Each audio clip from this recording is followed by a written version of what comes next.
Hello everyone, welcome back to my channel. This is the fourth video in my All About SDLC Software Development Lifecycle series. In the previous video, we discussed the first stage of the waterfall model, the requirement collection. If you haven't watched that, I highly recommend you to check it out first so you can follow the process step by step. Now let's continue with the second stage of the waterfall model, the analysis and the feasibility study. This stage is handled by a team called as an analysis team. Handled by a team called as analysis team. And that team consists of project manager, business analyst, HR team, finance team. These peoples work together to analyze whether the project is possible to build both technically and financially. Let's continue with our Citi Bank example from the previous video. The client from Citi Bank wants to develop an online banking system for their customer.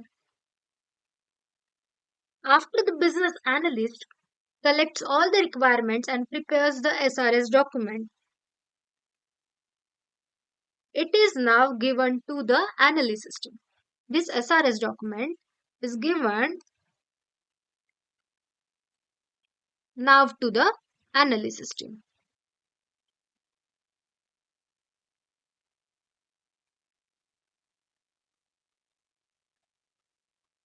Okay. Now the analysis team checks several key points. Several checkpoints such as,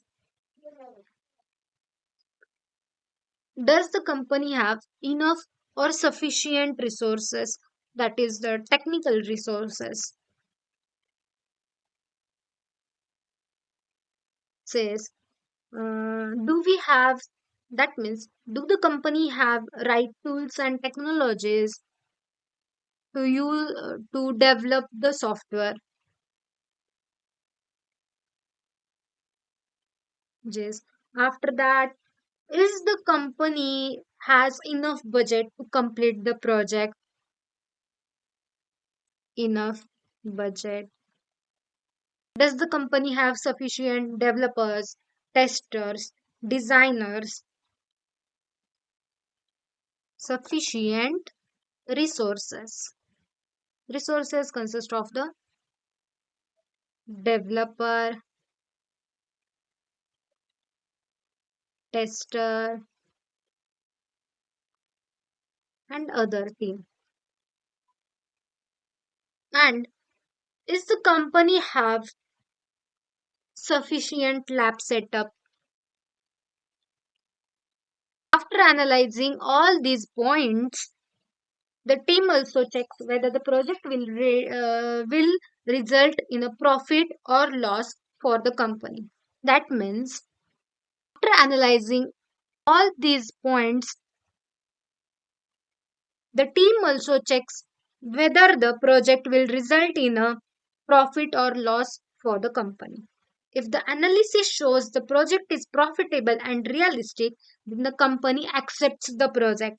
Otherwise, it seems unprofitable or technically not possible, the company rejects the project. If the company has profit, it will going to select the project. Or if you're having the loss, reject the project.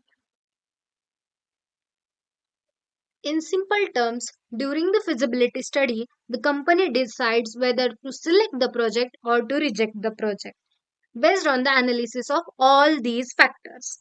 This decision ensures that the company doesn't take on a project that could cause losses or fail due to the lack of resources.